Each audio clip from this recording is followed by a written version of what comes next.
બોટાદ સ્થાનિક સ્વરાજ્યની ચૂંટણીને લઈને બોટાદ જિલ્લાના મતદારોમાં ભારે ઉત્સાહ। બોટાદ જિલ્લા પંચાયતની ચૂંટણી, 4 તાલુકા પંચાયતની ચૂંટણી તેમજ 2 નગરપાલિકાની ચૂંટણી યોજાઈ રહી છે। સ્ટોરી રિપોર્ટ બાય વિપુલ લુહાર, બોટાદ। આપણે આજે સ્થાનિક સ્વરાજની ચૂંટણી છે, જેમાં બોટાદ જિલ્લામાં 4 તાલુકા પંચાયતની, 1 જિલ્લા પંચાયતની અને 2 નગરપાલિકાઓની ચૂંટણીમાં આજે મતદાનનો દિવસ છે। તો આજે સવારથી જ અમે અમુક જગ્યાઓ જોયા છે। બોટાદ ટાઉનમાં, રાણપુરમાં, ગરડા બાજુમાં ખૂબ જ લોકોમાં આ ચૂંટણીના લઈને ખૂબ જ રસ છે અને લોકો મત આપવા આવે છે।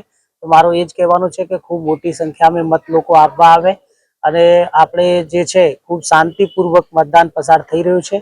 આપણે જિલ્લામાં 1200 જેટલી પોલીસ મતદાન મથકો પર રૂટ મોબાઈલમાં, પેટ્રોલિંગમાં અને બીજા supervisory officer, DYSP, PI, PSI પણ તમામ રૂટો ઉપર સતત પેટ્રોલિંગ કરી રહ્યા છે।